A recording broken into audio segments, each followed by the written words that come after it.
अस्सलामुअलैकुम दोस्तों और बुक रिव्यू हब में बहुत बहुत खुशामदीद।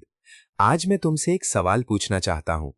तुमने कभी सोचा है कि तुम मेहनत करते हो, सुबह से शाम तक काम करते हो, सैलरी आती है और खत्म भी हो जाती है। हर महीने वही कहानी, बिल्स आ गए, किराया देना है, बिजली का बिल है, बच्चों की फीस है, ग्रोसरीज लेनी है, पेट्रोल डालना है। और जब महीने का आखिरी हफ्ते में देखते हो तो अकाउंट में कुछ बचा ही नहीं और फिर अगली सैलरी का इंतजार। और ये साइकिल चलता रहता है सारी जिंदगी। कभी सोचा है क्यों? या फिर तुमने नोटिस किया है कि कुछ लोग मेहनत कम करते हैं लेकिन पैसा ज्यादा कमाते हैं। कुछ लोग हमेशा पैसे की टेंशन में रहते हैं जबकि कुछ लोग पीसफुली जीते हैं। असल में ये फर्क मेहनत का नहीं, ये फर्क सोच का है। ये फर्क फाइनेंशियल एजुकेशन का है जो हमें स्कूल या कॉलेज में कभी नहीं सिखाया गया। आज मैं तुम्हारे साथ शेयर करने वाला हूं एक ऐसी किताब जो मिलियंस ऑफ लोगों की लाइफ चेंज कर चुकी है। इस किताब का नाम है रिच डैड पुअर डैड और इसको लिखा है रॉबर्ट कियोसाकी ने। ये किताब सिर्फ पैसों के बारे में नहीं है, ये तुम्हारी सोच के बारे में है। ये तुम्हें बताती है कि अमीर लोग कैसे सोचते हैं और गरीब या मिडिल क्लास लोग कैसे। और सबसे इंपॉर्टेंट, ये तुम्हें बताती है कि अगर तुम अपनी फाइनेंशियल सिचुएशन चेंज करना चाहते हो तो तुम्हें पहले अपनी सोच चेंज करनी होगी। तो चलिए शुरू करते हैं और समझते हैं कि रॉबर्ट कियोसाकी ने अपनी इस किताब में क्या बताया है। रॉबर्ट कियोसाकी हवाई में पैदा हुए थे और उनके पास दो फादर फिगर्स थे। एक उनके अपने बायोलॉजिकल फादर थे जिन्होंने हाईली एजुकेटेड थे, पीएचडी की थी, गवर्नमेंट में अच्छी जॉब थी, लेकिन जिंदगी भर पैसे के लिए स्ट्रगल करते रहे। दूसरे थे उनके बेस्ट फ्रेंड के फादर जो स्कूल ज्यादा नहीं गए थे, डिग्री नहीं थी, लेकिन वो सक्सेसफुल बिजनेसमैन थे और इवेंचुअली बहुत अमीर बन गए। रॉबर्ट ने इन्हें अपनी किताब में पुअर डैड और रिच डैड का नाम दिया। पुअर डैड कहते थे कि अच्छे से पढ़ो, अच्छे ग्रेड्स लाओ, सेफ और स्टेबल जॉब ढूंढो, कंपनी में इयर्स गुजारो, पेंशन मिलेगी, रिटायरमेंट पीसफुल होगी। ये वही एडवाइस है जो हमें भी मिलती है ना। घर वाले कहते हैं डॉक्टर बनो, इंजीनियर बनो, सिविल सर्वेंट बनो, कोई पक्की जॉब करो। सोसाइटी कहती है स्टेबल इनकम चाहिए, सिक्योरिटी चाहिए, और हम इस एडवाइस को फॉलो करते हैं क्योंकि ये लॉजिकल लगता है, सेफ लगता है। लेकिन रिच डैड कहते थे कुछ अलग। वो कहते थे कि पैसों के लिए काम मत करो, पैसों को अपने लिए काम करने दो। स्कूल की डिग्रीज से ज्यादा इंपॉर्टेंट है फाइनेंशियल एजुकेशन। जॉब सिक्योरिटी से ज्यादा इंपॉर्टेंट है फाइनेंशियल फ्रीडम। सैलरी बढ़ाने से ज्यादा जरूरी है एसेट्स बनाना। अब ये सुनने में थोड़ा कंफ्यूजिंग या रिस्की लग सकता है, लेकिन जब तुम इस कॉन्सेप्ट को डीपली समझोगे तो रियलाइज होगे कि यही एक्चुअल ट्रूथ है। किताब का सबसे पावरफुल कॉन्सेप्ट है रैट रेस। समझते हैं ये क्या है। सोचो एक रैट को देखो जो व्हील में दौड़ रहा है। वो भागता जा रहा है, मेहनत कर रहा है, थक रहा है, लेकिन वो वहीं जगह पे है, आगे नहीं बढ़ रहा। एग्जैक्टली यही हो रहा है बहुत लोगों के साथ। तुम जॉब करते हो, सैलरी मिलती है, एक्सपेंसेस हैं, बिल्स हैं, लोन्स हैं, सैलरी खत्म होती है, महीना गुजरता है, फिर अगले महीने की सैलरी का इंतजार, और ये साइकिल चलता रहता है। तुम दौड़ रहे हो, मेहनत कर रहे हो, लेकिन फाइनेंशियली आगे नहीं बढ़ रहे। पाकिस्तानी कॉन्टेक्स्ट में देखो, एक बंदा जॉब शुरू करता है 20,000 रुपए की सैलरी पर, खुश होता है, फिर शादी होती है, एक्सपेंसेस बढ़ जाते हैं, फिर बच्चे होते हैं और ज्यादा एक्सपेंसेस, फिर घर लेना है तो लोन ले लेते हैं, कार चाहिए तो इंस्टॉलमेंट शुरू।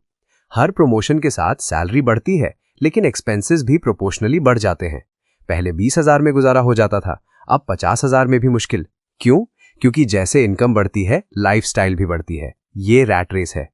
रिच डैड कहते थे कि इस रेस से बाहर निकलने का तरीका है एसेट्स बनाना। अब यहां सबसे इंपॉर्टेंट कॉन्सेप्ट आता है जो इस पूरी किताब की जान है, एसेट्स और लायबिलिटीज का फर्क। बहुत सिंपल डेफिनेशन है। एसेट वो चीज है जो तुम्हारी पॉकेट में पैसा डालता है, लायबिलिटी वो चीज है जो तुम्हारी पॉकेट से पैसा निकालता है। बस इतना सा। लेकिन हम इस सिंपल कॉन्सेप्ट को समझते नहीं और गलत डिसीजंस ले लेते हैं। एक एग्जाम्पल लेते हैं घर का। पाकिस्तान में घर को सबसे बड़ा एसेट समझा जाता है। लोग कहते हैं अपना घर होना चाहिए। ये सच है कि घर इमोशनल सिक्योरिटी देता है, लेकिन फाइनेंशियली देखो तो अगर तुम उस घर में रहते हो और उस घर से तुम्हें कोई रेंटल इनकम नहीं आ रही, बल्कि तुम्हें उस घर का मेंटेनेंस करना पड़ रहा है, प्रॉपर्टी टैक्स देना पड़ रहा है, बिल्स भरने पड़ रहे हैं, तो टेक्निकली ये तुम्हारा लायबिलिटी है, एसेट नहीं, क्योंकि ये तुम्हारी पॉकेट से पैसा निकाल रहा है, डाल नहीं रहा। अब अगर तुम्हारे पास एक और घर है जो तुमने रेंट पे दिया हुआ है और उससे तुम्हें मंथली रेंटल इनकम आ रही है जो उस घर के लोन इंस्टॉलमेंट और एक्सपेंसेस से ज्यादा है, तो ये तुम्हारा एसेट है। ये तुम्हारी पॉकेट में पैसा डाल रहा है, चाहे तुम काम करो या ना करो। समझ आ रहा है फर्क?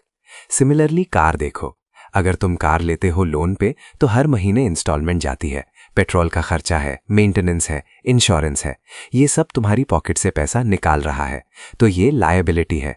हाँ, अगर तुम उस कार को टैक्सी या उबर पे चलाकर इनकम जनरेट कर रहे हो तो वो एसेट बन सकती है। फर्क इंटेंशन और यूसेज का है। अब रॉबर्ट कियोसाकी ने किताब में अपनी चाइल्डहुड की एक कहानी शेयर की है जो बहुत इंटरेस्टिंग है। जब वो छोटे थे तो उन्होंने और उनके फ्रेंड माइक ने पैसे कमाने का सोचा। उन्होंने कॉमिक बुक्स कलेक्ट किए और एक छोटा सा लाइब्रेरी सेटअप किया जहां बच्चे 5 सेंट देकर कॉमिक्स पढ़ सकते थे। ये उनका पहला बिजनेस था। उन्होंने सीखा कि कैसे पैसिव इनकम जनरेट कर सकते हैं। वो खुद वहां नहीं बैठे रहते थे, उन्होंने माइक की बहन को वहां बिठा दिया था जो मैनेज करती थी और उन्हें इनकम मिलती रहती थी। ये एसेट थिंकिंग है। फिर किताब में मैकडॉनल्ड्स का एग्जाम्पल दिया गया है जो बहुत फेमस है।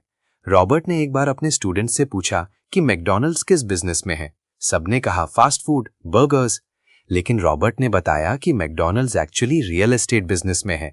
वो प्राइम लोकेशंस पे जमीन एक्वायर करते हैं, फ्रैंचाइजीज देते हैं और रेंट अर्न करते हैं। बर्गर्स तो सिर्फ एक मीडियम है, उनका एक्चुअल वेल्थ रियल एस्टेट से है। ये रिच माइंडसेट है, सरफेस लेवल से आगे सोचकर अपॉर्चुनिटीज देखना। अब यहाँ एक और इम्पॉर्टेंट कॉन्सेप्ट आता है जो रॉबर्ट ने बताया, फियर और ग्रीड। ये दो इमोशंस हैं जो हमारी फाइनेंशियल डिसीजंस को कंट्रोल करते हैं। फियर कहती है कि जॉब छोड़ दोगे तो कैसे चलेगा, पैसा नहीं आएगा तो फैमिली का क्या होगा, बिल्स कैसे भरोगे, सोसाइटी क्या कहेगी। ये डर तुम्हें रिस्क लेने से रोकता है, तुम्हें कंफर्ट जोन में रखे रखता है। और ग्रीड कहती है कि सैलरी बढ़ गई तो बड़ी कार ले लो, बड़ा घर ले लो, महंगा फोन ले लो, जितना मिलता है उतना खर्च करो और क्रेडिट कार्ड्स है ना बाकी के लिए। ये ग्रीड तुम्हें एक्सपेंसेस बढ़ाती है और तुम्हें रैट रेस में और ज्यादा फंसाती है। रिच डैड कहते थे कि इन इमोशंस को समझो, इन्हें कंट्रोल करो, इन्हें अपने अगेंस्ट मत यूज होने दो। पाकिस्तानी कॉन्टेक्स्ट में देखो, हमारी सोसाइटी में एक सेफ जॉब मेंटालिटी है। लोग सोचते हैं गवर्नमेंट जॉब मिल गई तो लाइफ सेट हो गई, या कोई मल्टीनेशनल कंपनी में परमानेंट हो गए तो टेंशन खत्म। लेकिन रियलिटी ये है कि जॉब कभी भी जा सकती है, कंपनी डाउनसाइज कर सकती है, इकोनॉमिक क्राइसिस आ सकता है, ऑटोमेशन आ सकता है। और फिर अगर तुम्हारे पास सिर्फ एक इनकम सोर्स है, सिर्फ सैलरी है, तो तुम वल्नरेबल हो। रिच डैड कहते थे कि एम्प्लॉयज काम करते हैं पैसों के लिए, बिजनेस ओनर्स पैसों को काम करते हैं अपने लिए, सेल्फ एम्प्लॉयड लोग अपने टाइम ट्रेड करते हैं पैसों के लिए, इन्वेस्टर्स अपने पैसों को वर्क करते हैं। तुम्हें सोचना है कि तुम किस कैटेगरी में होना चाहते हो। अब सबसे बड़ा सवाल यह है कि स्कूल सिस्टम हमें यह सब क्यों नहीं सिखाती। रॉबर्ट कहते हैं कि हमारा एजुकेशन सिस्टम इंडस्ट्रियल एज का प्रोडक्ट है। ये डिजाइन था अच्छे एम्प्लॉयज बनाने के लिए, अच्छे वर्कर्स बनाने के लिए जो फैक्ट्रीज में काम करें, कंपनीज में जॉब्स करें। इसीलिए स्कूल में फोकस है ग्रेड्स पर, डिग्रीज पर, सेफ करियर पर। फाइनेंशियल एजुकेशन नहीं है। एसेट्स और लायबिलिटीज का कॉन्सेप्ट नहीं सिखाया जाता, इन्वेस्टिंग नहीं सिखाते, बिजनेस नहीं सिखाते, टैक्स लॉज नहीं सिखाते जो अमीर लोग यूज करते हैं अपने फेवर में। और फिर हम बाहर निकलते हैं डिग्री लेकर, सोचते हैं अब लाइफ सेट है, लेकिन रियल वर्ल्ड में देखते हैं कि पैसों के बारे में कुछ नहीं आता। क्रेडिट कार्ड्स कैसे काम करते हैं, लोन्स का इंटरेस्ट कैसे कैलकुलेट होता है, इन्वेस्टिंग कहाँ करनी है, ये सब नहीं पता। और फिर हम वही मिस्टेक्स करते हैं जो सब करते हैं। सैलरी आती है, खर्च करते हैं, बचा नहीं कुछ, बाकी के लिए लोन लेते हैं और साइकिल चलता रहता है। रॉबर्ट कहते हैं कि ये साइकिल तोड़ने के लिए तुम्हें अपनी फाइनेंशियल एजुकेशन खुद इंप्रूव करनी होगी। बुक्स पढ़ो, मेंटर्स ढूंढो, रियल एस्टेट सीखो, स्टॉक मार्केट समझो, बिजनेस आइडियाज एक्सप्लोर करो, स्किल्स डेवलप करो जो तुम्हें पैसा कमाने में हेल्प करें। सिर्फ डिग्री पर डिपेंड मत रहो। किताब में एक और इंपॉर्टेंट लेसन है, work to learn, don't work for money. मतलब जब तुम यंग हो, जब तुम करियर की शुरुआत कर रहे हो, तो सिर्फ सैलरी मत देखो। देखो कि इस जॉब से तुम्हें क्या स्किल्स मिलेंगी। क्या तुम सेल्स सीख रहे हो, मार्केटिंग सीख रहे हो, पब्लिक स्पीकिंग इंप्रूव हो रही है, नेटवर्किंग बन रही है, लीडरशिप डेवलप हो रही है। ये स्किल्स तुम्हें लाइफ भर काम आएंगी। रॉबर्ट ने खुद मरीन्स में ज्वाइन किया, सिर्फ इसीलिए नहीं कि वो सोल्जर बनना चाहते थे, बल्कि इसीलिए कि उन्हें लीडरशिप और डिसिप्लिन सीखना था। फिर उन्होंने ज़ेरॉक्स में सेल्स की जॉब की, सिर्फ इसीलिए कि उन्हें सेलिंग सीखनी थी, जो बिजनेस के लिए ज़रूरी है। उनका फोकस पैसा नहीं था, उनका फोकस स्किल्स था, और ये स्किल्स उन्होंने बाद में अपने बिजनेसेस में यूज़ किया। हमारी सोसाइटी में ये अप्रोच नहीं है। हम सोचते हैं जो जॉब ज़्यादा सैलरी दे वही बेस्ट है, लेकिन लॉन्ग टर्म में स्किल्स ज़्यादा वैल्यूएबल है सैलरी से। अगर तुम्हारे पास स्किल्स हैं तो तुम मल्टीपल इनकम सोर्सेज बना सकते हो। अगर सिर्फ एक जॉब है तो तुम लिमिटेड हो। तो दोस्तों, अगर मैं इस पूरी किताब को समराइज करूं तो कुछ क्लियर लेसन्स निकले। पहला, अमीर लोग पैसों के लिए काम नहीं करते, वो एसेट्स बनाते हैं जो उनके लिए पैसा जनरेट करें। दूसरा, एसेट्स और लायबिलिटीज का फर्क समझो। जो तुम्हारी पॉकेट में पैसा डाले वो एसेट, जो निकाले वो लायबिलिटी। तीसरा, अपनी फाइनेंशियल एजुकेशन इंप्रूव करो। स्कूल तुम्हें ये नहीं सिखाएगा, तुम्हें खुद सीखना होगा। चौथा, फियर और ग्रीड को कंट्रोल करो। ये इमोशंस तुम्हारी गलत डिसीजंस करवाते हैं। पांचवा, स्किल्स डेवलप करो, सिर्फ सैलरी के पीछे मत भागो। अब ये सब सुन के शायद तुम्हें लगे कि ये सब तो थियरी है, रियल लाइफ में कैसे अप्लाई करें। देखो, मैं ये नहीं कह रहा कि कल से जॉब छोड़ दो और बिजनेस शुरू कर दो, बिल्कुल नहीं। रॉबर्ट भी ये नहीं कहते। वो कहते हैं स्मार्ट बनो, अपनी जॉब जारी रखो लेकिन साइड में कुछ और भी करो। अगर तुम स्टूडेंट हो तो स्किल सीखना शुरू करो, ऑनलाइन कोर्सेज करो, फ्रीलांसिंग ट्राई करो, कोई स्मॉल बिजनेस आइडिया एक्सप्लोर करो। अगर तुम जॉब करते हो तो अपनी इनकम का कुछ हिस्सा सेव करो और इन्वेस्ट करो। एक प्लॉट ले लो जो फ्यूचर में अप्रिशिएट करेगा, कोई रेंटल प्रॉपर्टी ले लो जो इनकम दे, स्टॉक मार्केट समझो और इन्वेस्ट करो, म्यूचुअल फंड्स देखो, कुछ भी करो जो तुम्हें पैसिव इनकम जनरेट करने में हेल्प करे। शुरुआत छोटी होगी लेकिन कंसिस्टेंसी से बड़ी बनती है। और सबसे इंपॉर्टेंट, अपनी सोच बदलो। जब कोई अपॉर्चुनिटी आए तो पहले नहीं मत बोलो फियर की वजह से। सोचो, एनालाइज करो, रिस्क असेस करो, फिर डिसाइड करो। लोग कहते हैं बिजनेस रिस्की है। हाँ है, लेकिन जॉब भी तो रिस्की है, किसी भी दिन निकाल सकते हैं तुम्हें। एटलीस्ट बिजनेस में तुम अपने कंट्रोल में हो, तुम्हारी डेस्टिनी तुम्हारे अपने हाथ में है। रॉबर्ट कहते हैं कि फाइनेंशियल फ्रीडम मतलब ये नहीं कि तुम्हारे पास बहुत पैसा हो। फाइनेंशियल फ्रीडम मतलब ये है कि तुम्हें पैसों के लिए काम ना करना पड़े। तुम्हारे एसेट्स इतनी इनकम जनरेट करें कि तुम अपनी चॉइस से जियो। तुम काम करो तो अपनी पैशन के लिए, जरूरत के लिए नहीं। ये है असली आज़ादी। देखो, मैं जानता हूं ये सब चेंजेस ओवरनाइट नहीं होंगे। तुम्हें मेहनत करनी होगी, वक्त देना होगा, मिस्टेक्स भी होंगी, फेलियर्स भी आएंगे। पर अगर तुम शुरुआत नहीं करोगे तो कुछ नहीं होगा। अगर तुम वही करते रहोगे जो पिछले 10 साल से कर रहे हो तो अगले 10 साल भी वही रिजल्ट मिलेंगे। अगर तुम अपनी फाइनेंशियल सिचुएशन चेंज करना चाहते हो तो तुम्हें अपनी एक्शंस चेंज करनी होंगी। तो दोस्तों, आज का मैसेज ये है कि तुम भी अपने अंदर एक रिच डैड की सोच डेवलप कर सकते हो। ये जरूरी नहीं कि तुम्हारे पास कोई मेंटर हो फिजिकली। किताबें पढ़ो, वीडियोस देखो, पॉडकास्ट सुनो, सक्सेसफुल लोगों से सीखो। रॉबर्ट कियोसाकी की ये किताब सिर्फ एक शुरुआत है, इससे आगे और भी बहुत कुछ है सीखने को। फाइनेंशियल एजुकेशन एक जर्नी है, एक डेस्टिनेशन नहीं। मैं तुम्हें एक एक्सरसाइज देता हूं। हर रोज सुबह 5 मिनट थॉट्स पर फोकस करो, बस ऑब्जर्व करो, फिर नेगेटिव थॉट को पॉजिटिव से रिप्लेस करो। अगर दिन मुश्किल होगा आता है तो रिप्लेस करो कि नया मौका है।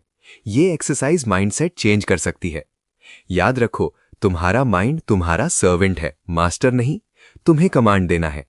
जब ये समझ आ जाए कि तुम मालिक हो तो जिंदगी चेंज हो जाती है। फिर हर डिसीजन कॉन्शियसली लेते हो, हर थॉट फिल्टर करते हो और अपनी डेस्टिनी खुद लिखते हो। तो दोस्तों, द माइंड इज एवरीथिंग। तुम्हारी सोच तुम्हारी जिंदगी है, तुम्हारे बिलीव्स तुम्हारे रिजल्ट्स हैं। अगर माइंड को सही डायरेक्शन दो तो कोई रोक नहीं सकता। तुम्हारी कामयाबी तुम्हारे हाथ में है। बस डिसाइड करो कि अब मैं अपने माइंड का मास्टर बनूंगा। अगर वीडियो पसंद आई तो लाइक करें, दोस्तों के साथ शेयर करें जो स्ट्रगल कर रहे हैं, मैसेज पहुंचाओ कि वो अकेले नहीं, और चैनल सब्सक्राइब कर लें। कमेंट्स में बताएं क्या सीखा और कौन सा चेंज लाना चाहते हैं। अल्लाह हाफिज, और याद रखना, तुम्हारा माइंड तुम्हारी ताकत है। अगर समझ गए तो दुनिया समझने की जरूरत नहीं पड़ेगी।